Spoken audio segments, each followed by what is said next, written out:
Yeah, so I think it's something like 25 or 30% of all workers have a non-compete of some form. Like it's really, really high. And you'd be surprised. So lawyers, our ethics rules don't allow this. We can't have non-competes against each other. It's kind of interesting. Hello, welcome back to the Black Doctors Podcast. I'm Dr. Stephen Bradley, your friendly neighborhood anesthesiologist and podcast host. Sorry for my voice, a little under the weather, getting over a cold. This week on the show, we're going to dive into current events that are affecting our lives as healthcare workers, as pre-medical students applying to medical schools, those of us that work in the medical school admissions process and like to engage in mentoring of pre-medical students and medical students. We're going to talk later with Michael Johnson of Michael Johnson Legal. He's going to give us some updates regarding the new information from the FTC, the Federal Trade Commission, where they proposed a new rule to ban non-compete clauses, which hurt workers and harm competition. This is from earlier in the month of January of 2023. Michael Johnson is a lawyer. He specializes in physician contracts, and he's going to give us some updates on what this new proposed rule change may mean, if it means anything at all, and when we could expect some changes or results. Other things in the news that you may have seen, it is a mad dash to leave the U.S. News and World Reports. In other news, you've probably heard that medical schools everywhere are dropping the U.S. News and World Report ranking system like a bad habit. I think over 12 schools so far have refused or declined to provide updated information to the U.S. News and World Report ranking system. The schools that have dropped so far include Harvard, Columbia, University of Pennsylvania, Stanford, University of Washington, Mount Sinai, Washington University, Cornell, and University of Chicago. Johns Hopkins as well has since dropped from the U.S. News and World Report ranking. What does that mean?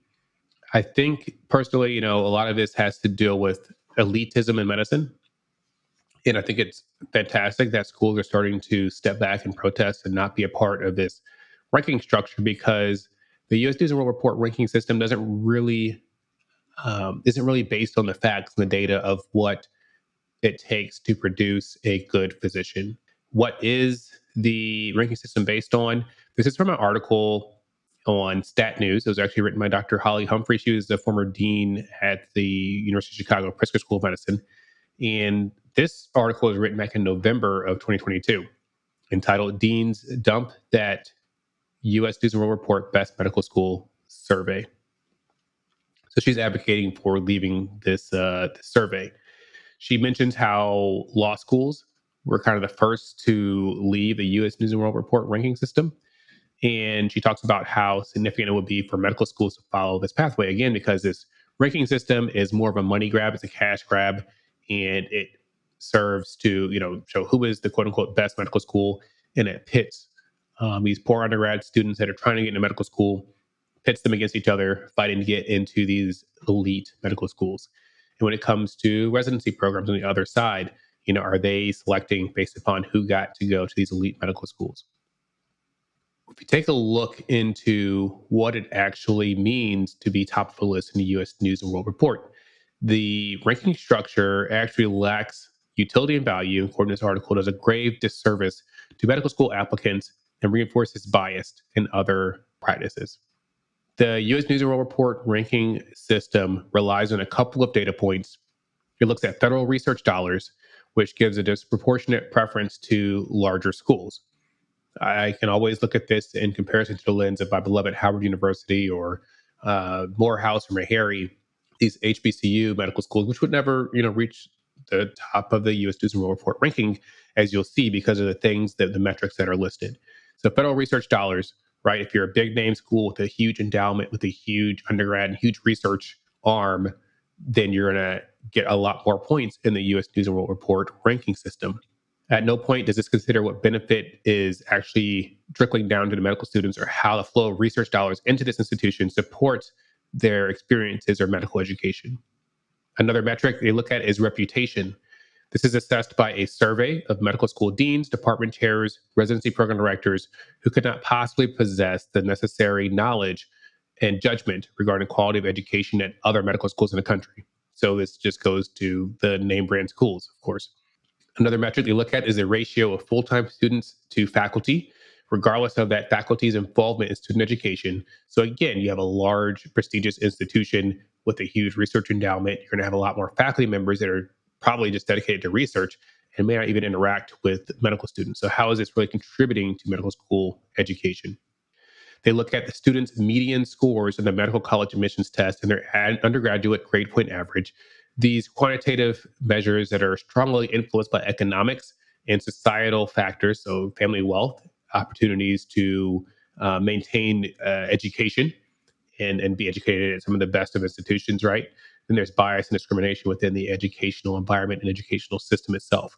So we know there's problems with the MCAT and how it self-selects for people from different socioeconomic statuses and other factors. But this is a huge component of the U.S. News and World Report ranking system. Finally, there is the acceptance rate. So the proportion of students that are offered an admission compared to the number of students who apply. So this incentivizes schools to encourage applications and take those application fees from those students they have no intention of seriously considering for admission. So, who wins with the U.S. News and World Report ranking system? It ultimately ends up being the U.S. News and World Report ranking system. They make tons and piles of money off of this ranking system. Just like all those surveys you see in your hometown of a top doctor and this and that. Oftentimes, those are like paid surveys. So you just pay to enter, and then you'd vote for yourself or have your office nominate you, and then you can have your picture in a magazine. So I, for one, am excited to see this trend continue of these medical schools leaving the U.S. News and World Report ranking system. I think it is probably a bit performative at this point. You know, the OGs or originators or Harvard, they didn't have much to lose as they left the U.S. News and World Report ranking system. And then other schools, you know, once the top dog kind of leaves, well, we're going to follow suit because we don't have any, who are we being compared with now that folks are starting to leave? It's in vogue, it's trendy. So excited to see where this goes. And hopefully it's kind of provides a little bit more equity within this process of medical students that are applying for medical school and how do you pick which medical school you go to. We should definitely be looking at other factors. How do you interface with the community? Where do your graduates end up practicing? Is there a goal towards teaching health equity and social determinants of health and other issues that have a significant impact on healthcare disparities and the health gaps and other issues, social issues that we have in this country. So that is something that is going on. We'll continue to watch. Now we're going to jump into an interview that I did with Michael Johnson of Michael Johnson Legal.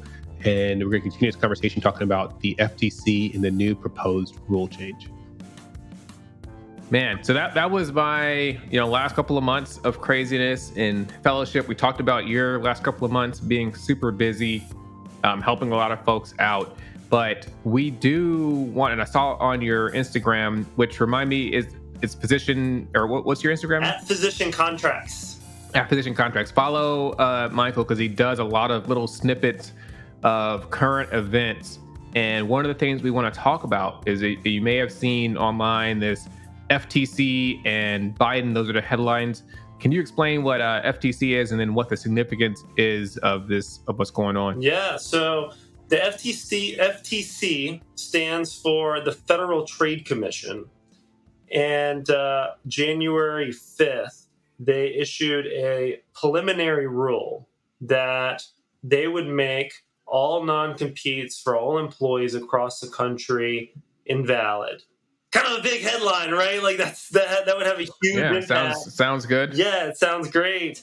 But a couple things. The FTC, it's questionable whether they, as an administrative body, have been assigned by Congress to make a rule that is that sweeping, that expansive. There's a constitutional issue about the extent of their power that was actually mentioned by one of the FTC commissioners, one of the folks that writes about the rules, whether it should be approved or denied, that sort of thing, wrote about it. A number of folks are highlighting this issue that the proposed rule might go too far and might be struck down on constitutional grounds. the separation of powers and what powers Congress can delineate to administrative bodies like the FTC. We'll see where that goes. So another issue too, it's a preliminary rule, so it's not final. There's a comment period, and then there'll probably be another delay. I suspect the FTC will pass some sort of rule, but I question whether it's going to be as clean, like all employees across the board as it's currently written, or whether there'll be either income carve-outs or industry-specific carve-outs.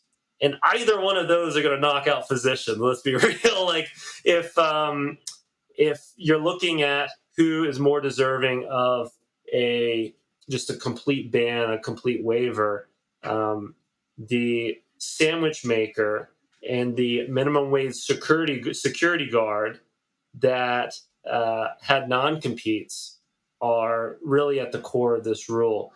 The reason that the FTC wants to make such a sweeping rule is because folks like Jimmy John's wanted to put non-competes on their sandwich makers. Well, wait a minute. So, because Michael, who else has? I mean, I can't think of the word right now. Just self-centered, I guess. Who besides physicians have non-competes routinely? Yeah, so I think it's something like 25 or 30% of all workers have a non-compete of some form. It's really, really high. And you'd be surprised. So lawyers, our ethics rules don't allow this. We can't have non-competes against each other. It's kind of interesting. Of course. Doesn't really affect us that much. Like it makes it easier to go start a small law practice. Thank goodness for me, right? But workers across the country are subject to these things, and they get fearful. And they might stay in a job that they don't want or they don't like anymore, or changes on them. The same issues that physicians face, Jimmy John's sandwich makers were facing. And then there's a case of like a minimum wage or close to minimum wage security guard that was also subject to a non-compete. Some of these are just really quite punitive. So those are the folks that the FTC...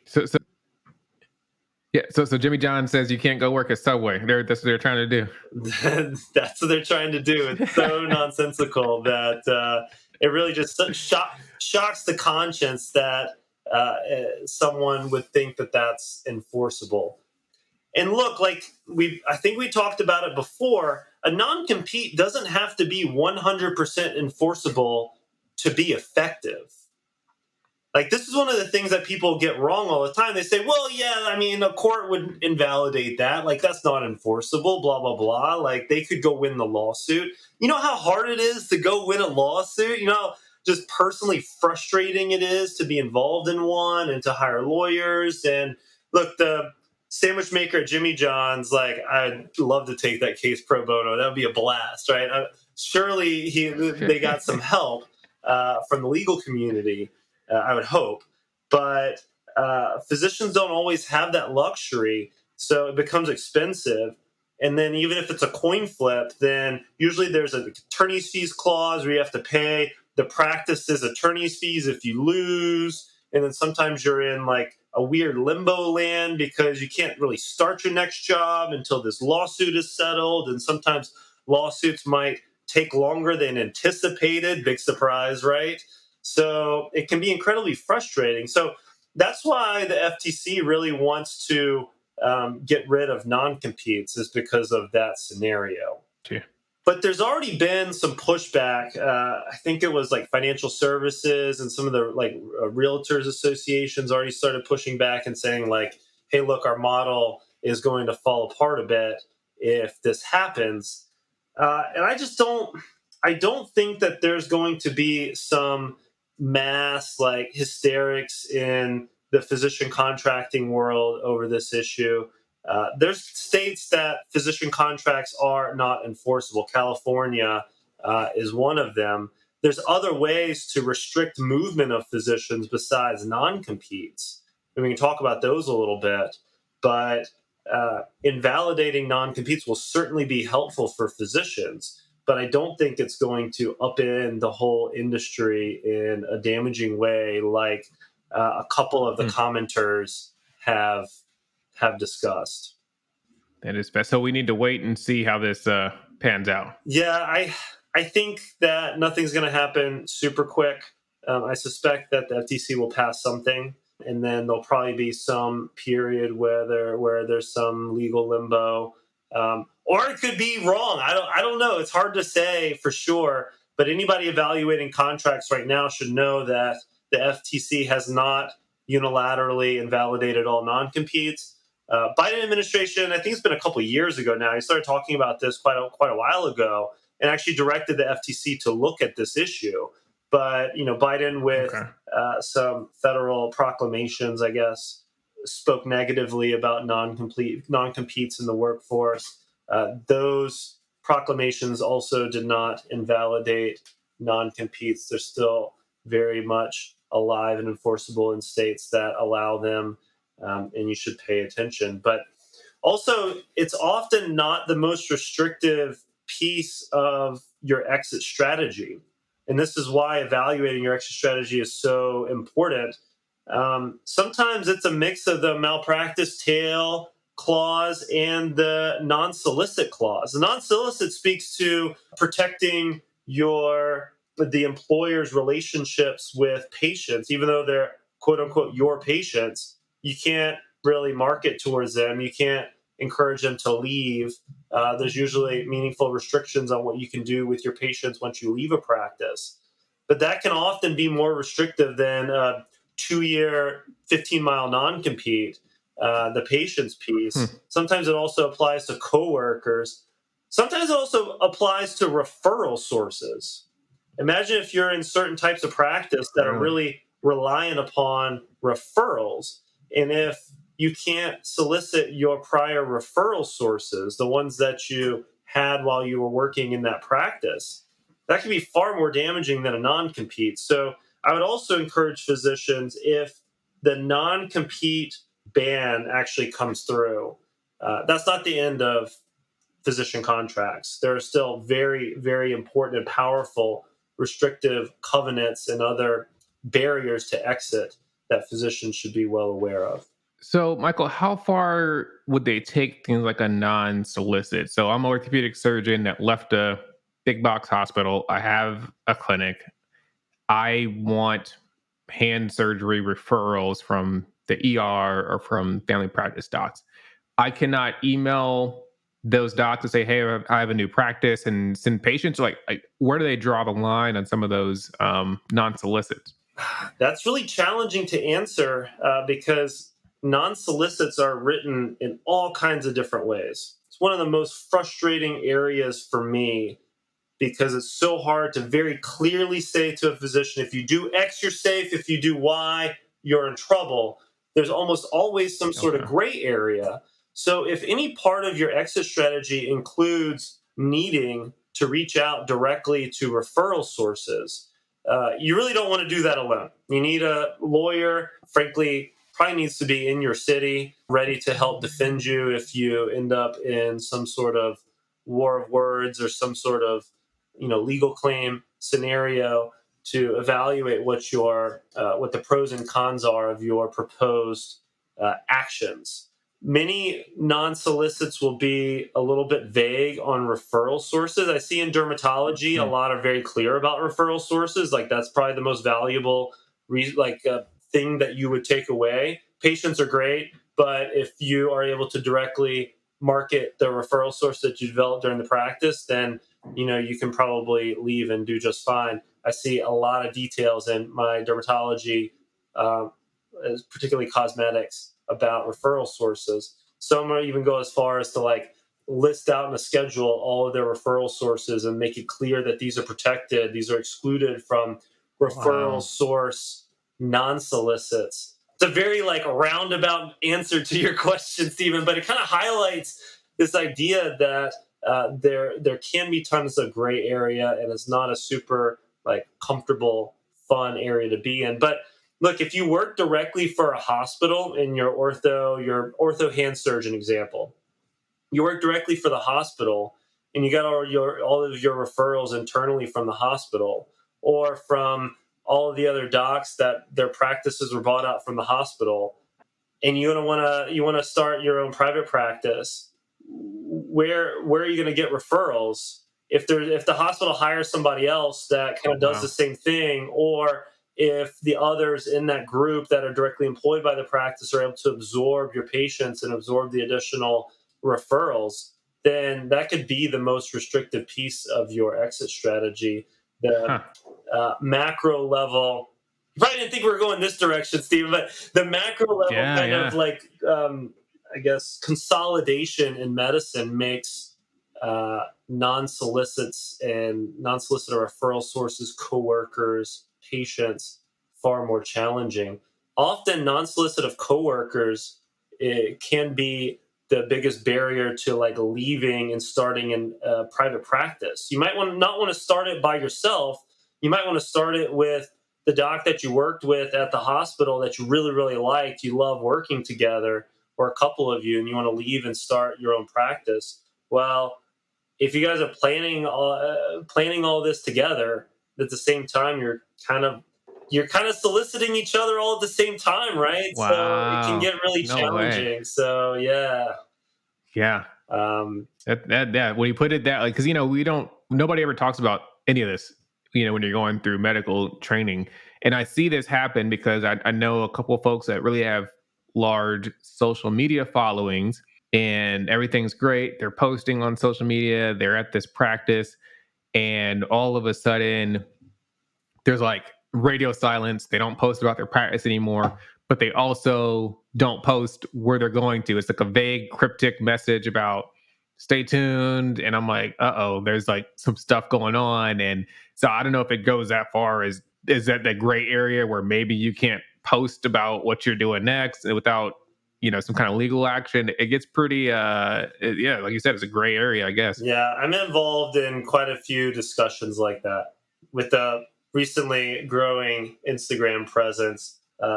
Largely thankful to my time with you on the Black Doctors podcast. Really a shot in the arm for my IG presence. But I do end up talking with a lot more docs that have a social media following, something like that. So it becomes more challenging. Like, what do you say publicly about your employer and your exit and where you're going next? And it's all something that someone else can print out and attach to a lawsuit if you do it wrong. Like, it's all public. It's not like you had, you ran into someone on the corner, at the candy store, at the coffee shop, and you said, "Hey, I'm going over here. Let's chat about it in a couple weeks." Like, I don't know. Are people going to find out about that? Maybe, maybe not. But like, if you post a video or a reel about it that gets, 1 million views, it's kind of hard to hide that, right?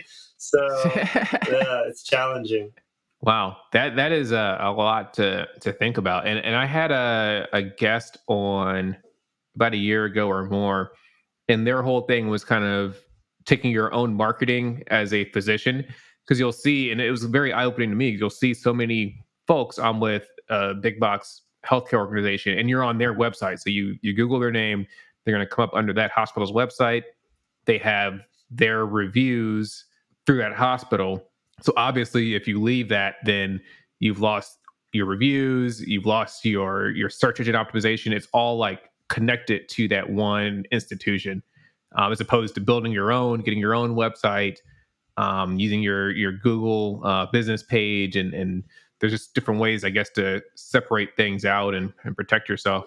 Yeah, it's really important with that, particularly in practices where that value can really drive your real ability to leave the job. Like, if you're able to market yourself in a public way, having control over that can be very powerful for your exit strategy. One, it's just nice. Like, I really enjoy now, with much smaller than yours and most, but a growing presence, just really fun. So I'd want to control it if I was in your position anyways.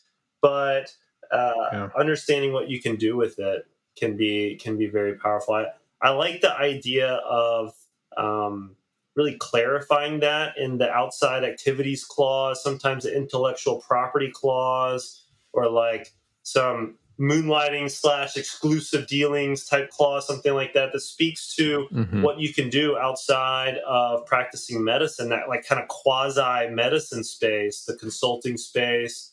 What most employers are concerned about is, are you taking money from a type of company that needs to be reported, like big pharma, right? That's one of their main concerns. But often they just kind of want to need to know. I encourage physicians to err on the side of disclosure, and particularly if you're looking at a new job, try to disclose, or not try, do disclose that and get clearance for that on the front end. But yeah, I've also worked with folks that like having access to before and after photos can be very powerful. Like imagine if you're a plastic surgeon and you really can't, or it's questionable in your contract what you can do with all of your work product, whether you can really take it away or not, or how that works. That can be. So they'll say you cannot use your own before and after photos. Yeah, you just got to clarify it on the front end. Like I don't like gray area in that space. If it's something that's really powerful, important for your exit strategy, then let's make it crystal clear before you sign the contract. Let's not guess about it. Well, good advice as always, Michael. We appreciate you being a friend of the show. Obviously, every time you're on, you give so much value, even more value on social media, where you can constantly stay up to date. But we'll definitely have you back on a couple times during the year, and you can come in and keep us abreast of all these issues that are so important. And we'll definitely, if you wouldn't mind keeping us kind of on track, because a lot of folks are on different cycles and different times of the year, the implications of the job hunt or things you're looking at in residency contracts or whatnot.